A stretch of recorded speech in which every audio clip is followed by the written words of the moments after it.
sa Grand Cache Lake. Lawak ng lake. Marami ring isda din daw dito kasi bawal mamimili. Mahigpit sila dito.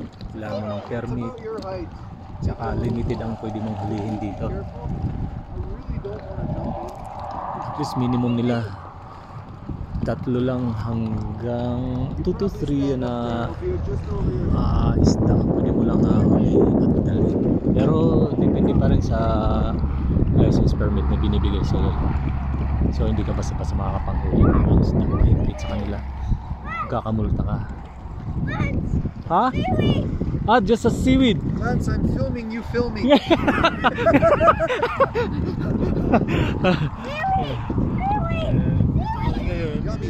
Don't eat it though. It's good. Don't eat it. You said yummy! And gars. There you go. Hey, what's this white stuff? That's a seaweed. What's this white stuff? Skeleton, monsieur. Oh yeah. Sorry. Oh yeah. Oh yeah. Like a crazy child. Yeah, the surroundings is kita niyo yung bundok na yun kahit summer pero may yelo siya, so napakalamig talaga. Ang tubig na nanggaling sa bundok na yon na may yelo dito rin napupunta, kaya doon dahil kung bakit napakalamig ng tubig kahit sa atin. Ano rin siya, mga almost mga 0 degrees ano kalamig kasi parang galing sa freezer din yung lamig ng tubig, so mahirap paliguan talaga.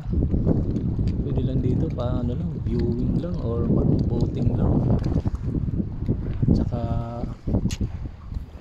sometimes yung iba pamimingwit, pero gaya sinabi ko limited na, wala na lisensya na, pwede makapanghuli wala kang lisensya. Dito kami sa Grand Cache Lake. Naikontrabil namin almost 4 hours para lang marating itong napakagandang lugar. I'm just thinking na Jasper yan o ano, pero mali ako, hindi pala Jasper yan, pero hindi ko alam kung anong parte ng town na yan dyan. Pero ang pinagtataka ko lang kahit summer siya, pero ibabaw ng bundok na yan ay may mga yelo kahit naarawan, so hindi talaga siya natutunaw. Kaya yan ang dahilan kung bakit ang lamig ng klima dito.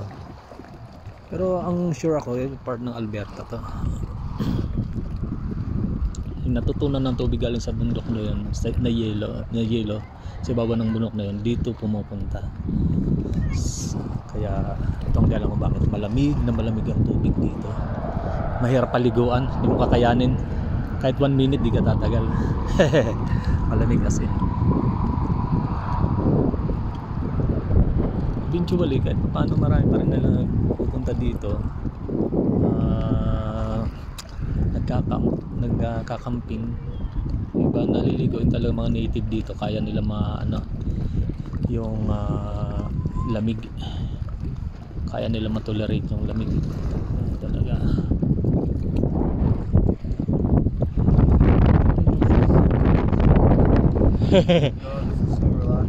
Yes. Sit here and have that slight bump there. In evening you can do a yoga in here, doing a yoga. Yes. So zen.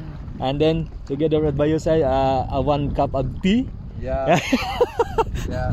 Or espresso. Yeah, let's go boating. Yeah, there must be some good fish here. Ay, nakita ko na ibon na yan, malaking ibon yan. I think hindi ako sure anong klaseng ibon yan. O seagull ba yan o ano, falcon. I'm not sure. One thing I'm sure here dito is ang mga uso ang marami dito. Grizzly bear, kaya kadalasan ng mga tao dito pag nag-camping meron silang mga dalang yung pang-spray, or naka worst case meron silang dalang baril just to defend themselves.